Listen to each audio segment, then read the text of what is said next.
धीरज परदेशी मृत्यू प्रकरणातील आरोपींच्या अटकेच्या मागणीसाठी पोलीस अधीक्षक कार्यालयासमोर सुरू असलेल्या आंदोलनात आमदार अक्षय कर्डिले यांनी ही आक्रमक भूमिका घेतली। आरोपींना तातडीने अटक करा, अन्यथा आम्हाला सांगा, आम्ही धरून आणू, असा इशारा देखील त्यांनी दिला। आंदोलनाला राजकीय रंग देणाऱ्यांनाही कर्डिले यांनी सुनावले। तुमचे मत आम्हाला नको, तुमच्या मतांची आम्हाला भीक नको, असं म्हणत त्यांनी संताप व्यक्त केला। तसेच आरोपींवर कठोर कारवाईची मागणी करताना मुंडके छाटले पाहिजेत, असे आक्रमक वक्तव्य देखील त्यांनी केले। दोषींना कठोर शिक्षा होईपर्यंत आंदोलन सुरूच ठेवण्याचा निर्धारही यावेळी व्यक्त करण्यात आलाय। भैयांनी आता सांगितलंय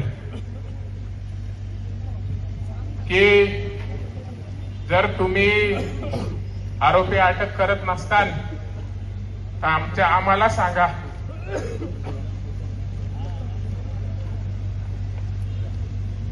इथं बसलेले जरी तिथं मुकुंदनगर मध्ये घुसले ना, एकही लांडार जिवंत राहणार नाही। मी तर म्हणतो त्यांना गजाआड नाही करायचं, काय करायचं, त्यांचे मुंडके छाटले पाहिजे।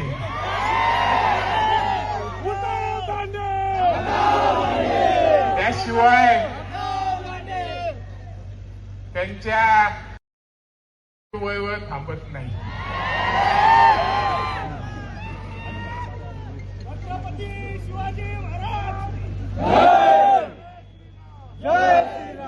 त्यांनी काय 3 दिवसापासून लावलंय की हे राजकारण चालू आहे।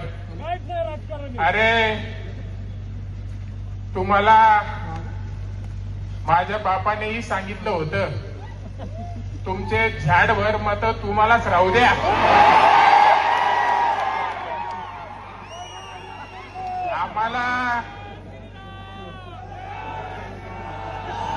आम्हाला तुमच्या मताची भीक नको आणि तुम्ही पण आमच्याकडे काम घेऊन भीक मागायला येऊ नका।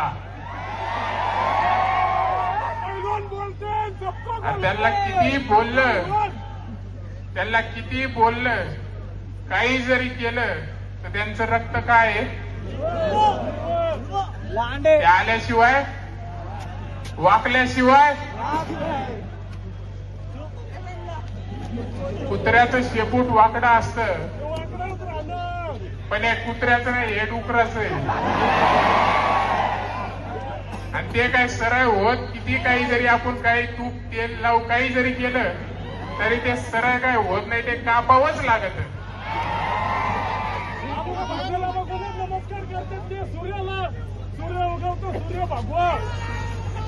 आणि आज तुम्ही आमच्या हिंदुत्ववादी भावाला एकट्याला गाठून तुम्ही मारले। मीडियासाठी प्रतिनिधी गोविंद पुनगे, अहिल्यानगर।